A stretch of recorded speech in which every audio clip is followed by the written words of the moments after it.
আজকের এই আয়োজনে ক্রিকেট টুর্নামেন্ট 2025 ও মাদক বিরোধী কর্মসূচি এটি শুধু একটি খেলা নয়, বরং একটি আমাদের তরুণ সমাজের সুষ্ঠু বিনোদন ও সচেতনতার পথ দেখানোর একটি প্রচেষ্টা।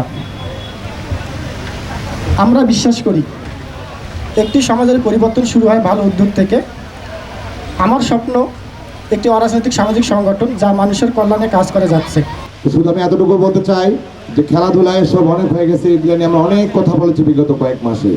তো আমরা আজকে যে মেন যে উদ্দেশ্যটা ছিল যে মাদক বিরোধী সমাবেশ বা মাদক নিয়ে আলোচনা, তো এখানে যেহেতু মাদকদ্রব্য নিয়ন্ত্রণের কর্মকর্তা মহোদয় আছেন, আমি এতটুকুই বলবো দেখেন এখানে যারা সামনে বসে আছে তাদের মধ্যে মনে হয় ম্যাক্সিমামে হচ্ছে শিশু কিশোর এবং তরুণ। মাদককে যদি আমরা নিয়ন্ত্রণ করতে চাই তো এই শিশু কিশোর এবং তরুণদেরকে টার্গেট করে করে কিন্তু আমাদের এই সমাজে কাজ করতে হবে। ছোট ভাই বলে গেল যে মাদকের সয়লাভ তো এখানে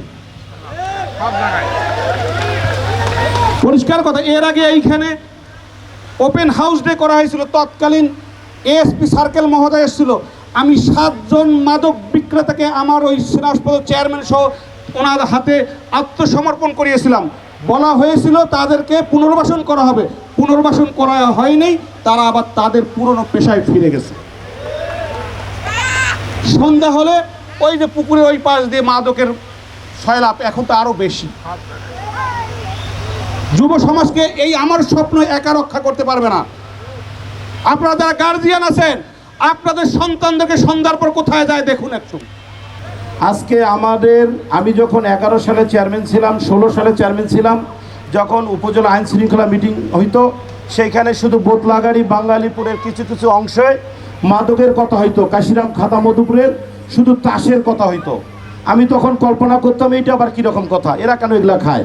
আজকে বাস্তব পরিণতি কাশিরাম খাতা মধুপুরের।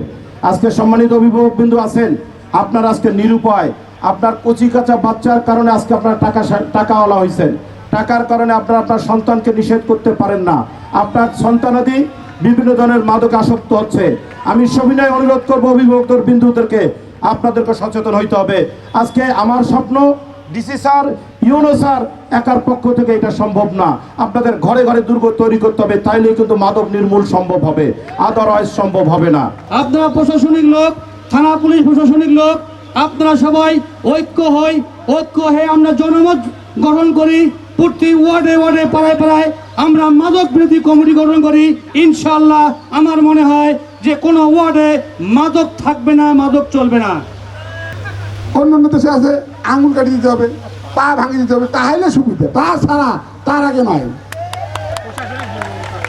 তাই না? প্রশাসন আইনের কাছে সবাই আমরা বন্দী।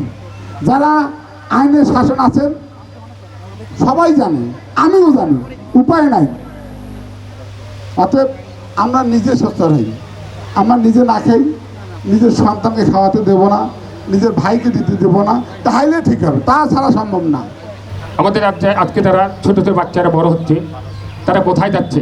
তারা স্যার মাঠ পাচ্ছে না স্যার। এখানে সারা ইউনিয়নে স্যার 2টা মাঠ, একটা এখানে একটা হলো পশ্চিমের ডাঙ্গায়, 2টি মাঠে স্যার আমাদের কত স্টুডেন্ট, কত শিক্ষার্থী, কতগুলো শিশু বাচ্চা আছে, যুবকরা আছে, তরুণরা আছে, এরা কোথায় যাবে স্যার? আজকে মাঠ না থাকায় তারা যাচ্ছে কোথায়? ওই পান দোকানের চিপায় যে দেখতে একজন সিগারেট সেবন করছে, তারও সে সিগারেট সেবন করছে, যে যাবে কোথায়? মাঠের দরকার। আমি মনে করি এই হাজারিহাটে আরও 2-1টা মাঠের ব্যবস্থা করা হোক, শিক্ষার্থী যুব সমাজ মাঠে যাক, খেলাধুলা করুক। ইনশাল্লাহ এই এলাকার জন্য আপনাদের সকলের জন্য, যেহেতু তারা আগেই বলেছে প্ল্যাটফর্মটা অরাজনৈতিক, আপনারা সকলে তাদেরকে সহযোগিতা করবেন। সকলের সহযোগিতায় যদি আপনার একটা সন্তানও মাদক থেকে সরে আসে বা ভালো কোনো কাজের সাথে জড়িত হয় বা সম্পৃক্ত হয়, সেটি কিন্তু আমার স্বপ্নের সফলতা।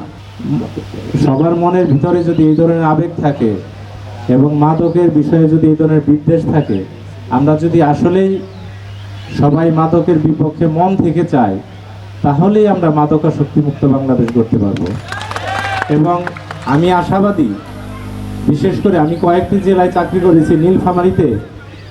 নীলফামারীতে আমার কাছে মনে হলো যে খেলাধুলা সহ সাংস্কৃতিক কর্মকাণ্ড অনেক বেশি হচ্ছে। এটি আমাদের জন্য এটি সুখের বিষয় এবং আমি হতাশাবাদী নই।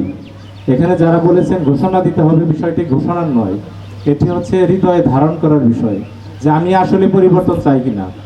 প্রথমে নিজেকে প্রতিজ্ঞাবদ্ধ হতে হবে যে আমি পরিবর্তন চাই। কেননা আমাদের এই সমাজে যারা মাদক ব্যবসা করে, মাদক গ্রহণ করে কিংবা মাদকের সাথে জড়িত, তারা কেউই অন্য গ্রহ থেকে আসেনি। শুধুমাত্র একটা school and college, Khalisha Belpukur school and college, সেখানেও উন্নত মানের যে ফ্যাসিলিটিস, মানে বিশেষ করে যদি বলি কম্পেয়ার যদি করে হাজারিহাট যেই সুযোগ সুবিধা, যেই মাঠ, শিক্ষার যেই মান, এইটা কিন্তু খালিশা বা খাতা মধুপুর কিন্তু পায় না। আবার হাজারি যেটা পায় সেটা হচ্ছে আবার শহীদপুরের তুলনায় অতি নগণ্য। তাই আমি বলতে চাই আপনাদেরকে, যেহেতু আমরা পাইছি পাশে রাস্তাঘাট থেকে শুরু করে স্কুলের মাঠ থেকে শুরু করে, এবং আমাদের যেহেতু মাদক বিরোধী কর্মসূচি এবং ক্রিকেট টুর্নামেন্টের যে ফাইনাল, মূলত আমার স্বপ্ন স্বেচ্ছাসেবী সংগঠনের যে মেইন লক্ষ্য উদ্দেশ্য আজকের অনুষ্ঠানের, সেটা হচ্ছে আমরা আপনাদেরকে শুধু সচেতনতার পাশাপাশি এই মহৎ মানুষগুলোকে নিয়ে এসে এতটুকু প্রমাণ করে দিতে চাই যে আমরা হাজারিহাটবাসী, খাতামধুপুর, কাশিরামবাসী এক, এবং সকল অন্যায়, অনিয়ম, দুর্নীতি, মাদকের বিরুদ্ধে এক এবং অভিন্ন হয়ে কাজ করতে চাই। আচ্ছা, আমার স্বপ্ন সংগঠনের লক্ষ্য ও উদ্দেশ্য সম্পর্কে আমরা বিভিন্ন সময় বিভিন্ন প্রোগ্রাম করেছি, সেখানে বলেছি। আজকে আমাদের এই প্রোগ্রাম যেহেতু আমরা আমাদের জেলা প্রশাসক মহোদয়কে কাছে পেয়েছি, তাদের কাছে আমরা একটু সময় চেয়ে নিচ্ছি। আমাদের এই প্রোগ্রাম যেভাবে সফল হচ্ছে, যেভাবে আমাদের সদস্যরা হেল্প করছে, তাদের এই সহযোগিতার কারণে আমাদের এই আজকের প্রোগ্রাম অনেক সুন্দরভাবে সফল হয়েছে। পরে ওনাদের যে বিষয়টা জানলাম যে ওনারা মাদক বিরোধী একটি প্রোগ্রাম করবে, তো সেই জন্যই আমার এখানে আসা। মেনলি খেলাধুলাটা আমার অত্যন্ত প্রিয় একটি বিষয়। যখনই খেলতে শুরু করে মনে হয় যে আমিও স্কুল লাইফে চলে যাই, মনে হয় আমিও দুইটা বল খেলি। হ্যাঁ, তো আমরা খেলাধুলাকে উদ্বুদ্ধ করছি, তারুণ্যের উৎসব হয়ে গেল সারা দেশে এবং চলছে। আমরা এইভাবে খেলায় আমাদের নীলফামারীতে যে বড় মাঠ আছে সেটাকে আমরা চেষ্টা করছি যে সবসময় যাতে এঙ্গেজ থাকে। আমরা চাই নীলফামারীর প্রতিটি মাঠ এরকম যাতে বিভিন্ন খেলাধুলা বা বিভিন্ন প্রোগ্রামের মাধ্যমে, সাংস্কৃতিক অনুষ্ঠানের মাধ্যমে এবং এক্সট্রা কারিকুলাম অ্যাক্টিভিটির মাধ্যমে সবাই আমাদের শিক্ষার্থীবৃন্দ তাতে যুক্ত থাকুক, সেটা আমাদের